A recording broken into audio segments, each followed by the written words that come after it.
6월 14일 수요일 새벽 예배 하나님 앞에 드리시겠습니다. 고마우신 하나님 아버지 감사합니다. 귀한 새벽 우리에게 허락하여 주시고 귀한 하루 우리에게 허락하여 주셔서 감사합니다. 하나님의 은혜 가운데 우리를 정금과 같게 빚으시니 감사합니다. 사랑하는 하나님, 사랑하는 교회를 예수님의 보혈로 씻으시고 거룩한 불로 태우시고 성령의 불과 빛의 역사를 통하여 우리를 정결케 하시고 깨끗하게 하여 주옵소서. 우리가 순결한 나드 하나님의 기름 부심을 받은 자 되게 하여 주시고 사랑하는 교회가 주님을 향하여 순결한 하나님의 신부와 같은 교회 될 수 있도록 주님 도와주옵소서. 성령의 그 거룩한 불로 우리를 태우시사 우리를 흰눈보다도 더 희게 하여 주시고 오직 하나님의 그 친밀한 사랑 안으로 들어가서 사랑하는 하나님과 친밀한 교제를 누리고 아버지의 마음을 배우고 주를 향한 우리의 마음을 고백하는 참된 예배가 회복되어지는 곳, 순결한 하나님의 신부의 마음을 가지고 주님 한 분만을 사랑하고 주님과 깊은 교제를 나누는 그런 신부된 교회가 될 수 있도록 주님 도와주옵소서. 예레미야 이가를 통하여 아픈 마음으로 성경을 읽어나가고 있습니다. 죄가 영화로웠던 하나님의 백성들을 얼마나 형편없게 만들어내는지 우리가 하나님 정말 아픈 마음으로 읽어내고 있습니다. 사랑하는 하나님, 이 땅이 남유다의 전체를 밟아가지 아니하도록 주님 은혜 내려주시고 우리가 걸어가야 될 길, 우리가 지켜내야 될 것이 무엇인지 주님 이 땅을 살아가는 우리가 성경 안에서 죄 진리를 바르게 깨달을 수 있도록 주님 도와주옵소서. 사랑하는 교회 주님 지켜주시고 사랑하는 교회를 통하여 우리가 하나님 정말 무엇을 붙들고 나가야 될지 선명하게 이해하는 복된 교회 되게 하여 주옵소서. 사랑하는 예수님의 이름으로 감사하며 기도합니다. 아멘. 우리 찬송가 379장 함께 찬양 드리시겠습니다. 찬송가 379장입니다. 찬송가 379장입니다.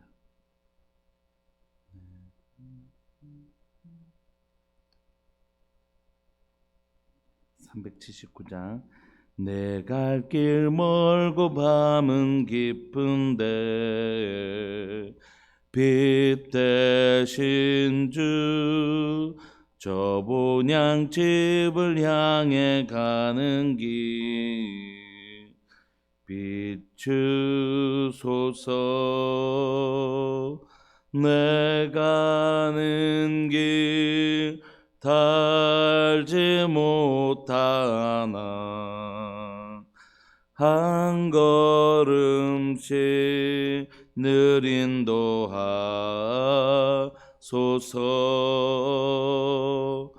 이전에 방탕하게 지낼 때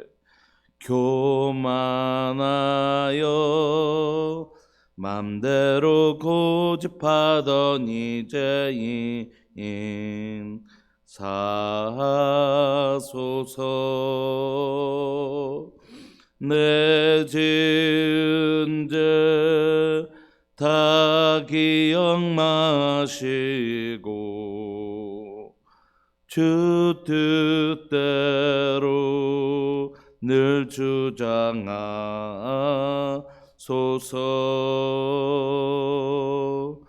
이전에 나를 인도하신 주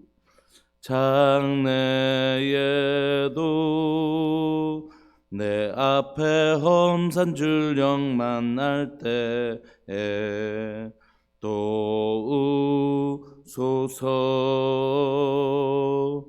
밤 지나고 저 밝은 아침에 기쁨으로 내 주를 만나리. 아멘.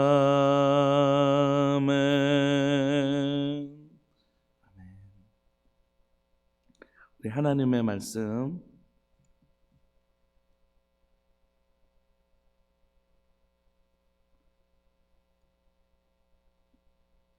예레미야애가 함께 보시겠습니다.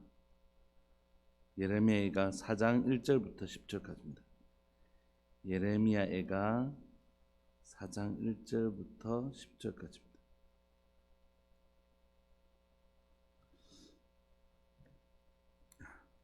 예레미야가 4장 1절부터 10절까지 우리 한 목소리를 읽으실까요? 하나님 말씀 예레미야가 4장 1절부터 10절까지 시작. 슬프다 어찌 그리 금이 빛을 잃고 순금이 변질하였으며 성소의 돌들이 거리 어기마다 쏟아졌는고 순금에 비할 만큼 보배로운 시온의 아들들이 어찌 그리 토기장이가 만든 질 항아리 같이 여김이 되었는고 들깨들도 젖을 주어 그들의 새끼를 먹이나 딸 내 백성은 잔인하여 마치 광야의 타조 같도다. 젖먹이가 목말라서 혀가 입천장에 붙음이여 어린아이들이 떡을 구하나 떼어줄 사람이 없도다. 맛있는 음식을 먹던 자들이 외롭게 거리에 있으며 이전에는 붉은 옷을 입고 자라던 자들이 이제는 거름더미를 안았도다. 전에 소돔이 사람의 손을 대지 아니하였는데도 순식간에 무너지더니 이제는 딸 내 백성의 죄가 소돔의 죄악보다 무겁도다. 전에는 존귀한 자들의 몸이 눈보다 깨끗하고 젖보다 희며 산호들보다 붉어 그들의 윤택함이 갈아서 빛낸 청옥 같더니 이제는 그들의 얼굴이 숯보다 검고 그들의 가죽이 뼈들에 붙어 막대기같이 말랐으니 어느 거리에서든지 알아볼 사람이 없도다. 칼에 죽은 자들이 줄여 죽는 자들보다 나음은 토지 소산이 끊어지므로 그들은 찔림 받은 자들처럼 점점 쇠약하여 가미로다. 딸 내 백성이 멸망할 때에 자비로운 부녀들이 자기들의 손으로 자기들의 자녀들을 삶아 먹었도다. 아멘.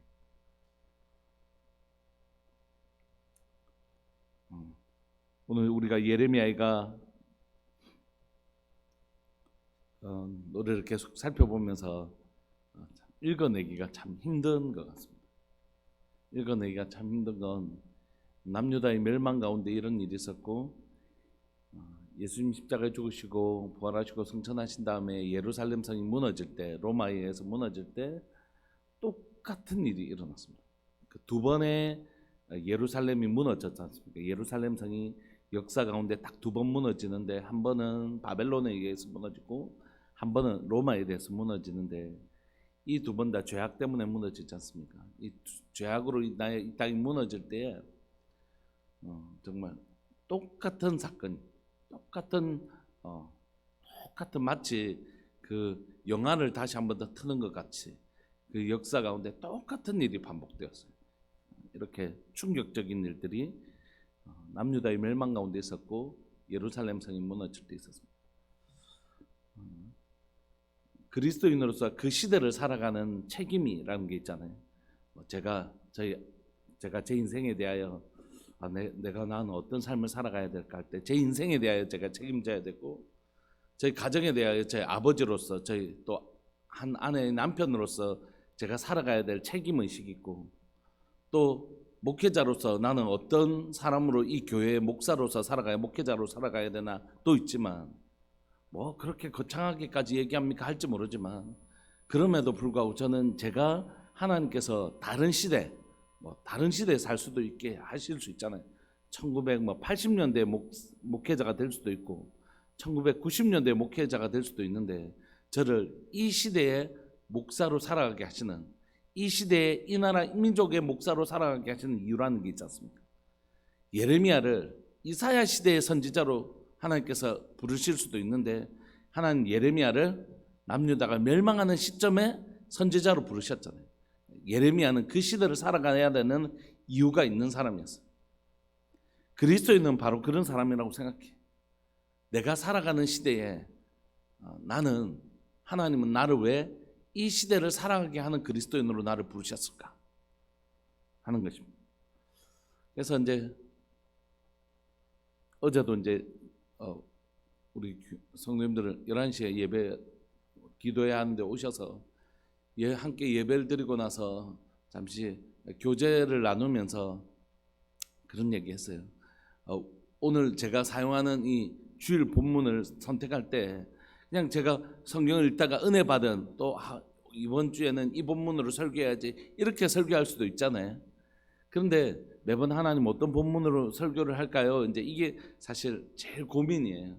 본문을 선택하는 것이 제일 고민인데 그때마다 어떤 고민하냐면 하나님 지금 하나님의 계절은 지금이 무엇입니까? 우리는 지금 이제 초여름으로 들어가고 있는데 하나님의 계절, 하나님의 크로노스가 아니고 카이로스의 시간은 지금 어떤 시간입니까?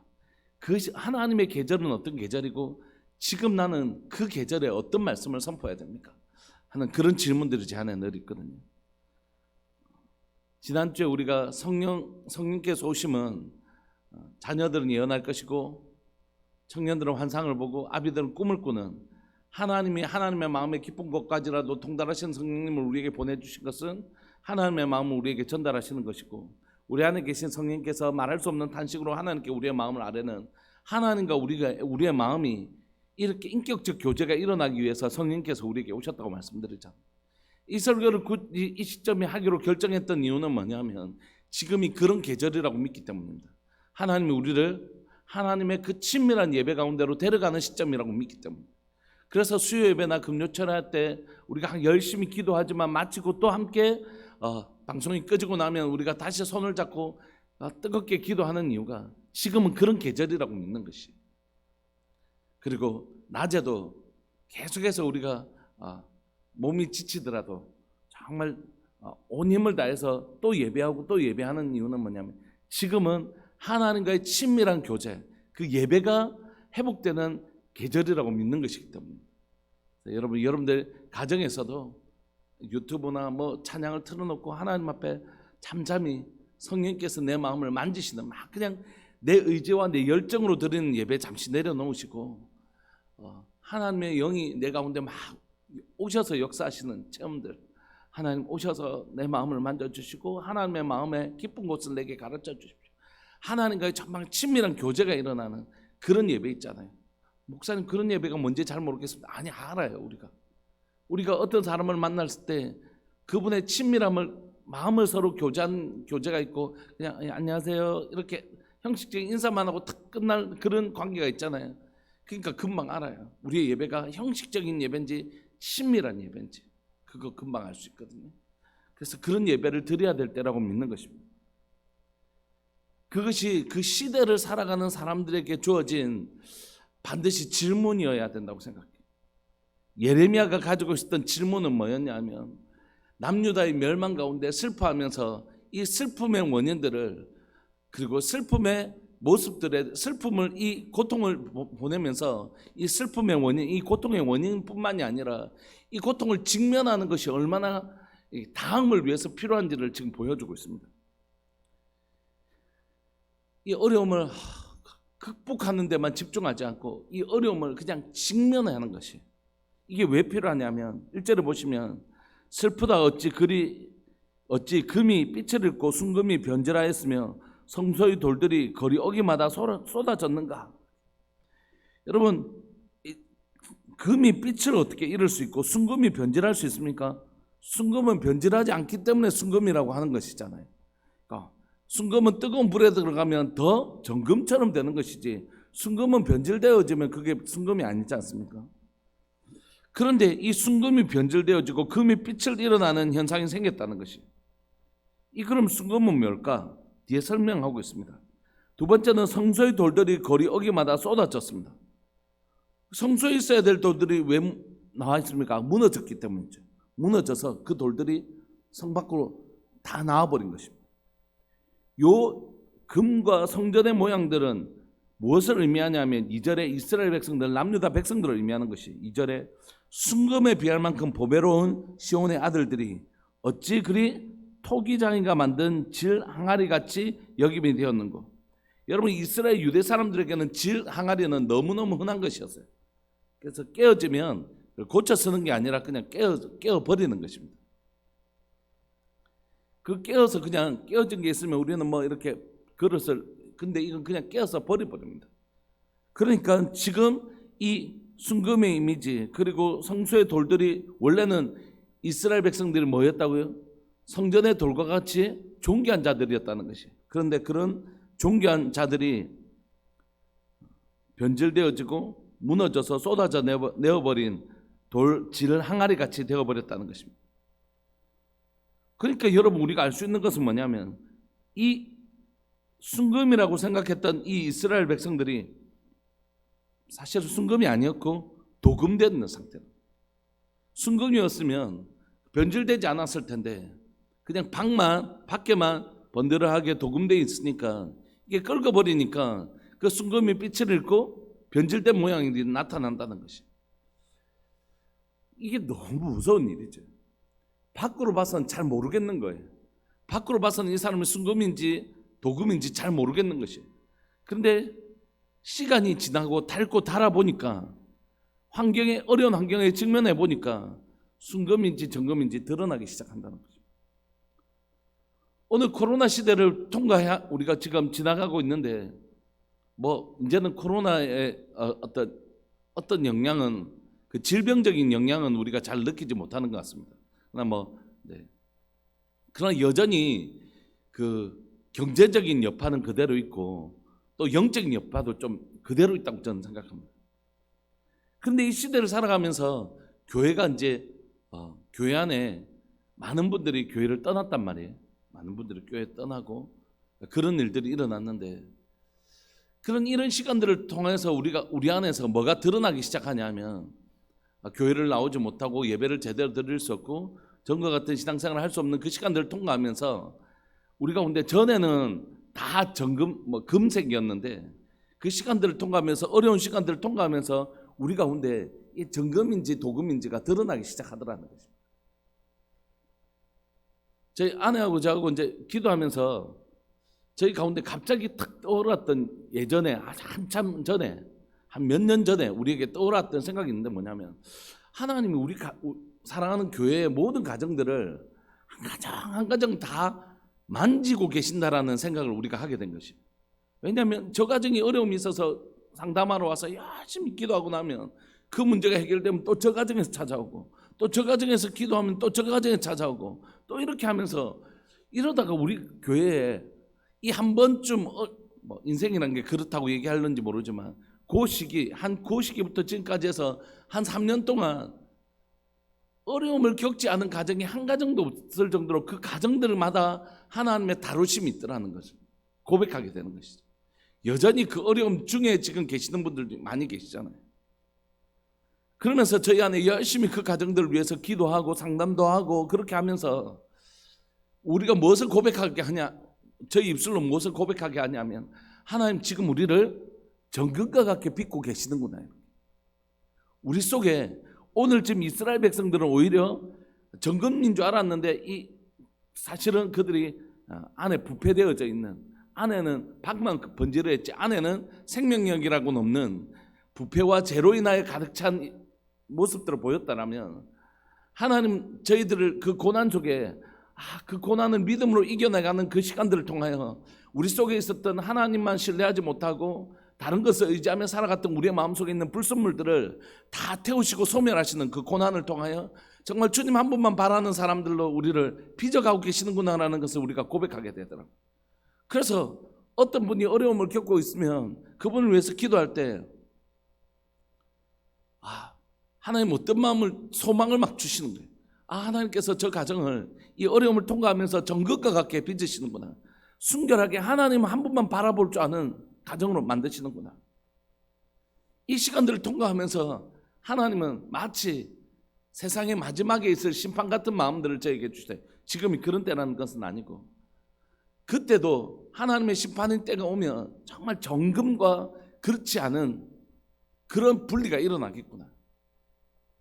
그러니까 지금은 잘 모르니까 다 괜찮다라고 얘기하면 안 되는 것이에요. 지금 내가 정말 정금과 같은 사람인지를 분별하고 점검하는 은혜가 필요한 것이죠. 이 시간에 남유다 백성들의 모습이 적나라하게 드러났습니다. 하나님을 사랑하지도 않고 신뢰하지도 않고 우리는 다 알죠. 그냥 그 속에 사는 사람들은 그걸 인지하기가 어려워요. 우리는 예레미야를 읽으면서 남유다 백성들 아이고 이렇게 사니까 이렇게 멸망하지 어떻게 이렇게 살면서까지 정신을 못 차리고 깨달음이 없나 이렇게 생각할지 모르지만 그 속에 사는 사람들은 그게 잘 인지가 안 된단 말이에요. 우리가 예를 들어서 밖에서 코로나를 바라보는 것과 코로나 안에 살아가는 우리들이 잘 모르는 것처럼. 그러니까 이게 정신 바짝 안 차리고 하나님의 은혜를 간절히 구하지 않으면 모르는 일이라고요. 남유다 백성들은 자신이 여전히 거룩한 하나님의 백성이라고 착각하고 살았잖아요. 그렇게 살면서. 우리도 여전히 그럴 수 있는 가능성이 있는 사람들이란 말이에요. 그러니까 우리 안에서 하나님의 은혜를 간절히 구하고, 하나님 내 눈에 있는 하나님의 들보들을 빼내주시고, 내 눈에 있는 내 눈을 어둡게 하는 것들을 열어주셔서 내 모습을 주의 진리의 빛 앞에서 정직하게 볼 수 있는 은혜를 제발 허락해달라고 기도하지 않으면 내가 점점 타락해가는 건, 나도 모르게 타락해가는 건, 이건 너무 쉬운 일이라는 것이죠. 왜 그랬냐면 이 남유다 백성이 그랬거든요. 3절에 보시면 들깨들도 젖을 주어 그들의 새끼를 먹이나 딸 내 백성은 잔인하여 마치 광야의 타조 같다, 이렇게 얘기해요. 그럼 이 들깨들도 젖을 내어서 그들의 새끼를 먹이는데 지금 얼마나 자기 자녀들도 돌보지 않는 그런 형편에 있는 모습들을 보여주고 있는 것이죠. 5절 4절에 젖먹이가 목말라서 혀가 입천장에 붙으며, 그럼 젖먹이들의 혀가 목말라서 입천장에 달라붙는다는 것이 무슨 뜻입니까 도대체? 어린아이들이 빵을 달라고 하지만 그들에게 주는 사람은 아무도 없다는 것이, 이게 남유다의 모습이었습니다. 5절에 맛있는 음식을 먹는 자들이 외롭게 거리거리에 있으며, 이 진수성찬을 차려놓고 먹던 사람들이 길거리에 이제 내버려져 있다는 것이, 이제는 붉은 옷, 이게 붉은 옷이라는 건 자주색 옷인데 이건 주로 왕이나 아주 신분이 높은 사람들만 입던 옷 아닙니까? 그런 사람들이 쓰레기 더미를 안고 있다는 것입니다. 이게 지금 남유다의 패망의 모습인 것이에요. 그런데 이런 모습이 일어났던 이유를 6절에 단 한 절이지만 그 중심에 딱 박아놓고 있는 것입니다. 6절 전에 소돔이 사람의 손을 대지 아니하였는데도 순식간에 무너지더니 이제는 딸 내 백성의 죄가 소돔의 죄악보다 무겁도다. 여러분, 소돔의 죄악보다 무거운 예루살렘 한번 생각해 보셨습니까? 소돔보다 죄가 무거운 이스라엘 백성, 예루살렘 성. 여러분, 이걸 오늘날로 말하면 세상의 타락보다 더 타락한 교회, 이런 표현이죠. 일반 밖에 세상 사람들보다 더 타락한 그리스도인, 이런 뜻입니다. 여러분, 그러니까 우리 안에 무엇이 진짜 우리를 가치 있고 소중한 것인가? 여러분, 가치 있는 것은 내가 그것을 두려워한다는 뜻이거든요. 예를 들면 여러분들이 만약에 현금 한 1억을 내가 가슴에 들고 어디를 지나간다고 생각해 보십시오. 누가 이걸 혹시라도 막 이렇게 하면서 들고 가지 않겠습니까? 그러니까 이게 내게 가치가 있기 때문에 이것을 잃어버릴까 두려워한다는 뜻이에요. 우리 아이들 학교 갈 때 너 차 조심해야 돼, 이렇게 하는 이유는 뭡니까? 우리 아이들이 너무 소중하기 때문에 그렇죠. 혹시라도 다칠까 봐. 그러니까 우리는 뭔가를 잃어버릴까 두려워하고 다칠까 봐 두려워한다는 건 뭐냐면 그것이 내게 너무 소중하기 때문입니다. 그러니까 우리 안에서 내 관심이 내가 무엇을 잃어버릴까에 대한 두려움이 있는지를 점검해 보면 내가 무엇을 정말 기억이고 있는지를 알고 있는 거죠.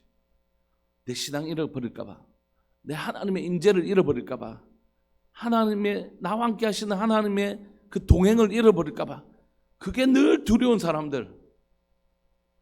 하나님, 나 주님 없으면 못 삽니다. 주님 아시죠? 주님 없으면 못 삽니다. 내 손 꼭 잡아주세요. 이게 늘 기도가 있는 사람, 그게 늘 자신의 기도인 사람. 그 기도 안 하고는 늘 그 기도하면서 하나님 없으면 못 사는 거 아시죠? 하나님, 내 손 꼭 잡아주세요. 난 하나님 없으면 안 됩니다. 그런 의식을 가지고 있다는 건 뭐냐면 그 사람이 하나님을 너무 기여긴다는 거죠. 여러분, 우리에게 진짜 귀한 것이 무엇인지 여러분, 우리의 눈이 선명해지기를 소망합니다. 여러분, 우리가 가지고 있는 부와 종기들이 하루아침에 아무것도 아닌 것이 될 수 있어요.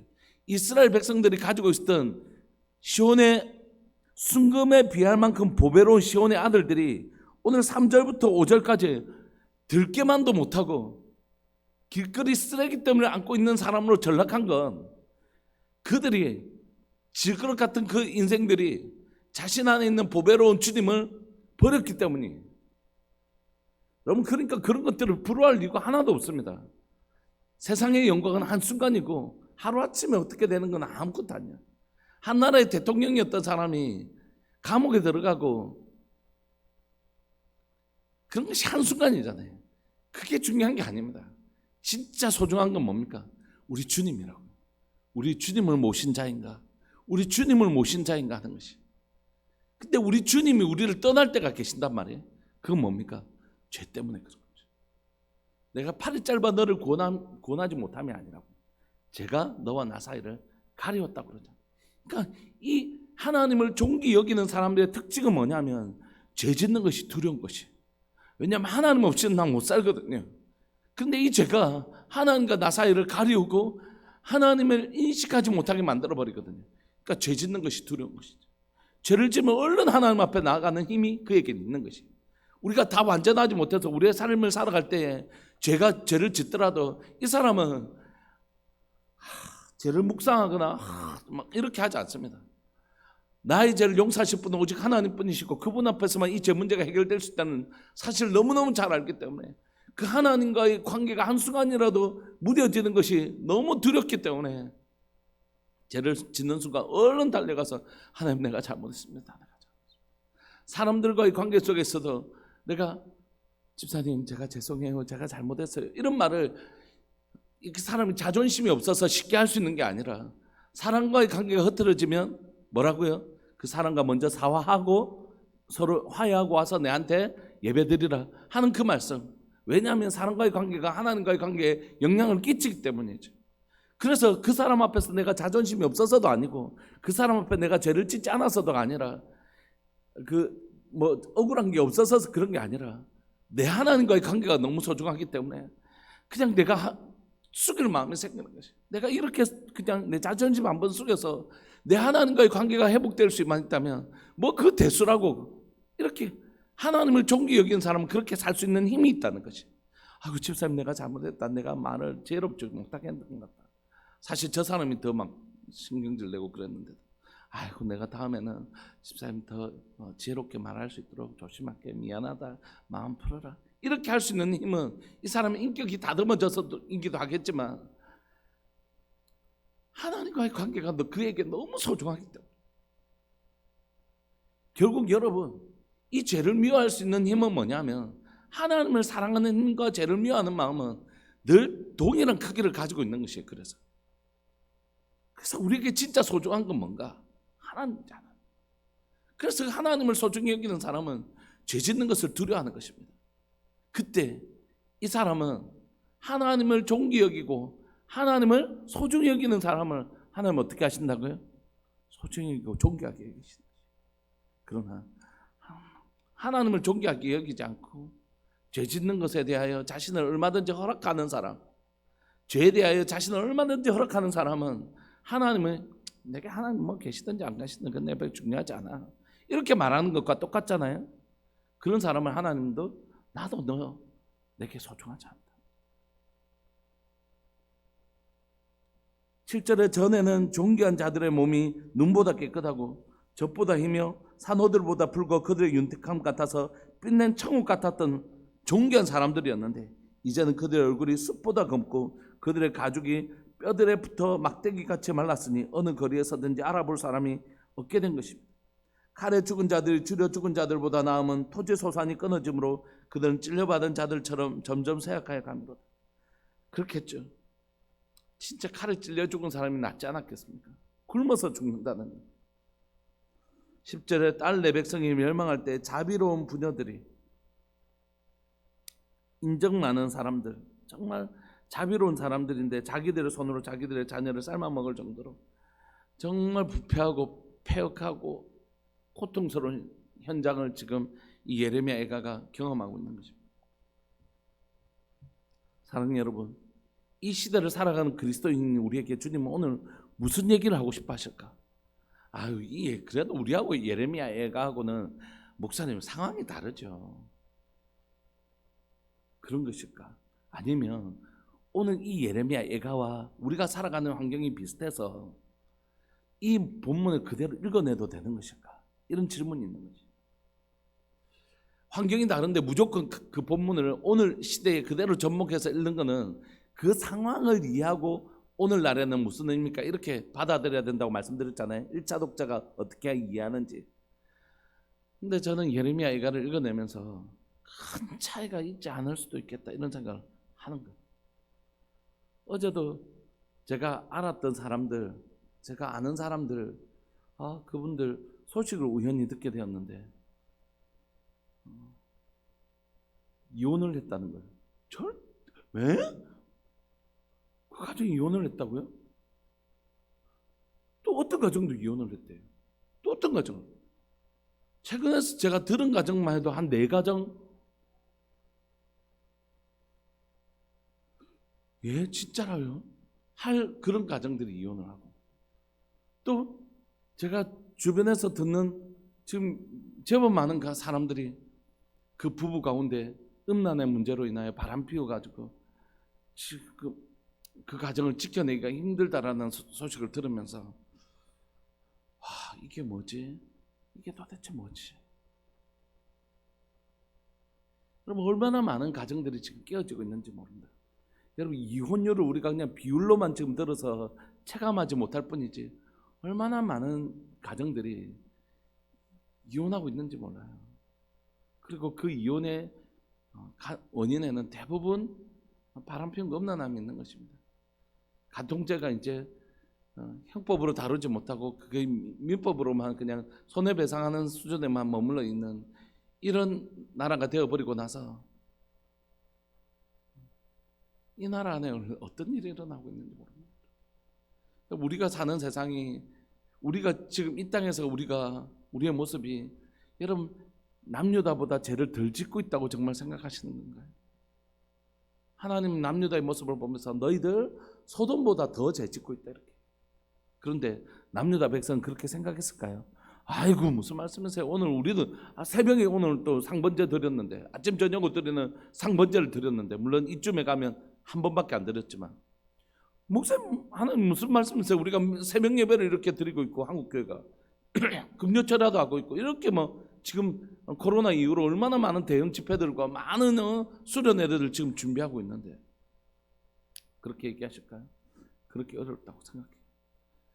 여러분, 목사님, 나는 목회자도 아니고 선교사도 아니고 나는 그냥 교회 성도의 한 사람일 뿐인데, 아니요, 여러분, 성도의 한 사람이기 때문에 오늘 이 시대를 살게 하시는 이유를 반드시 하나님 앞에 질문해야 돼요.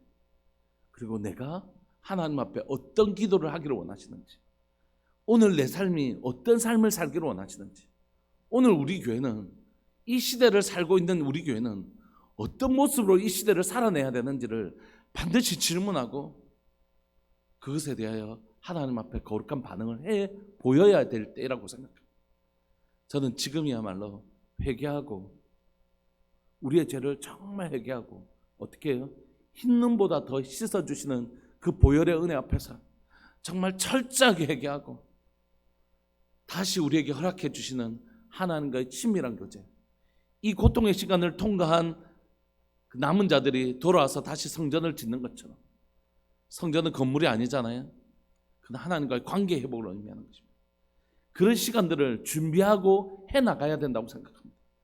지금 이 시대를 살아가는 우리는 하나님 앞에 철저한 회개를 하고 다시 하나님과의 관계 회복을 위하여 성전을 짓는 자들처럼 다시 하나님 관계 회복을 위하여 엎드리고 기도하고 부르짖어야 될, 하나님 다시 한 번 더 우리의 죄를 사시고 다시 한 번 더 우리 하나님과 우리의 관계를 회복시키려고 하시는 그런 때라고 저는 믿는 것이에요. 우리 함께 오늘 이 말씀을 붙드시면서 하나님이 왜 이렇게 남유다 백성이 멸망했는지를 말씀하시는 이유는 뭘까요? 이 고통의 적나라한 모습을 예레미야로 기록하게 하시는 이유는 뭘까요? 이 예레미야의 애가를 읽는 바벨론 포로로 잡혀갔던 사람들이 이 글을 읽지 않습니까? 1차 독자들이지 않습니까? 그들이 이 비참한 현실을 바라보면서 뭐 하기를 원하셨을까요? 깨닫고 회개하고 다시 하나님을 구하는 사람 되게 하시려고 이 슬픈 노래를 지어서 바벨론 포로로 잡혀갔던 자들에게 읽히게 하셨던 것입니다. 오늘 그 하나님의 마음을 우리가 좀 이해하고 하나님의 마음을 좀 구하고 얻어서 이 예레미야 애가를 바벨론 포로로 잡혀갔던 자들에게 읽히기를 원하셨던 또 오늘 우리 이 새벽에 우리에게 읽히기를 원하시는 하나님의 마음을 우리가 함께 좀 얻어가는 복된 새벽 되셨으면 정말 좋겠다, 그런 마음이 있습니다. 우리 동성을 한번 기도하실까요? 하나님, 이 코로나 시간들을 통과하면서 이제 마치 바벨론 포로의 시간들을 통과하고 성전을 짓는 사람들처럼 우리가 지나간 죄악으로 인하여 우리가 얼마나 우리의 죄악을 하나님 앞에 정말 통회하고 이제 다시 하나님과의 바른 관계를 회복하기를 원하는, 성전을 다시 짓기를 원하는 그 순결한 하나님의 사람들로 우리가 다시 한 번 더 일어날 수 있도록 주님 도와주옵소서. 시대를 살아가는 우리가 지금 무엇을 해야 될지, 어떤 기도를 해야 될지 주님 우리에게 가르쳐 주옵소서. 주님의 이름을 크게 부르시면서 우리 기도하면서 나갑시다. 함께 주님의 이름을 크게 부르시면서 기도합시다. 주여, 살아계신 하나님 아버지, 역사하시는 하나님 감사합니다. 하나님 사랑하는 저희 교회 가운데 기도하는 사람들을 새벽마다 하나님이 지켜주시고 보호하여 주셔서 우리가 아버지의 마음을 가지고 기도할 수 있게 해주셔서 감사합니다. 살아계신 하나님 아버지, 지금 하나님께 필요한 건 많은 사람이 아니라 정결하고 순결하고 하나님 앞에 정직하게 설 바로 그 한 사람인 것을 고백합니다. 살아계신 하나님 아버지, 오늘 이 시간 간절히 바라고 소망하는 것은 우리 하나님께 정말 필요한 사람은 하나님의 많은 사람의 숫자가 아니라 하나님 정말 정금과 같이 순결하게 하나님 앞에 서야 될 한 사람인 것을 고백합니다. 주님, 머리부터 발끝까지 저를 예수님의 보혈로 씻으시고 거룩게 하여 주옵소서. 저의 아내를 머리부터 발끝까지 예수님의 보혈과 성령의 불과 빛으로 하나님의 깨끗하게 순결하게 씻어 주옵소서. 하나님, 저희 가정을 예수님의, 저희 아이들 머리부터 발끝까지 예수님의 보혈과 성령의 불과 빛으로 보아여 주옵소서. 하나님, 기도하는 동안 저를 정결케 해주셔서 감사하고, 저희 아내를 정결케 해주셔서 감사하고, 저희 가정을, 저희 아이들을 정결케 해주셔서 감사합니다. 살아계신 하나님 아버지, 이 시간 하나님이 그 거룩한 불로 우리를 정결케 하사 순결하고 하나님 한 분만 바라보고 하나님 한 분만 의지하고 하나님만이 우리의 도움이 되시는 하나님의 은혜를 구하는 하나님의 백성이 될 수 있도록 주님 은혜 내려 주옵소서. 살아계신 하나님 아버지, 지금 이 시대를 살아가는 우리가 무엇을 구하고 무엇을 하나님 앞에 구해야 될지 깨달아 알게 하여 주시고, 지금은 하나님의 백성의 정결함을 구해야 될 때고, 지금은 하나님의 백성과 교회의 거룩함을 구해야 될 때고, 다시 한 번 더 하나님과의 바른 관계, 예배가 회복되기를, 성전이 짓는 그분들의 마음들처럼 하나님과의 관계가 회복되기를 소망하며 하나님 예배를 다시 지어야 될 때인 것을 고백합니다. 사랑하는 저희 교회가, 사랑하는 하나님이, 우리 교회가 정말로 하나님이여 하나님의 거룩함을 구하는 교회 되게 하여 주시고, 하나님과의 정결함을 구하는 교회 되게 하여 주시고, 다시 한 번 더 하나님과의 바른 예배, 하나님과의 친밀한 예배를 구하는 하나님의 교회 될 수 있도록 주님 도와주옵소서. 지금은 회개하고 주께로 돌아올 때이고, 지금은 하나님과의 무너졌던 예배를 다시 쌓아야 될 때인 것을 고백합니다. 주님, 이 시대에 이 시간을 살아가는 우리에게 부르시는 하나님의 음성에 잘 귀를 기울일 수 있도록 주님 도와주옵소서. 사랑하는 예수님의 이름으로 감사하며 기도합니다. 아멘. 송상년 화학부 집사님, 하나님 앞에 귀하고 복된 예물 드리셨습니다. 우리 시간 한번 기도하실 때 하나님, 나는 오병이어를 가진 작은 아이와 같지만 그 많은 사람들을 위하여 나에게 요구하시는 게 있어요. 하나님, 나에게 어떤 기도를 원하십니까? 하나님, 내가 이 시대를 살아간 나에게 하나님 어떤 기도하기를 원하십니까? 제가 그 기도를 주님 손에 올려드리는 오병이어를 가진 아이 되기를 원합니다. 주님, 우리의 기도를 받아 주옵소서. 우리 그런 마음으로 하나님의 마음을 더 구하시면서 그렇게 기도하시기를 소망합니다. 함께 기도하면서 나갑시다.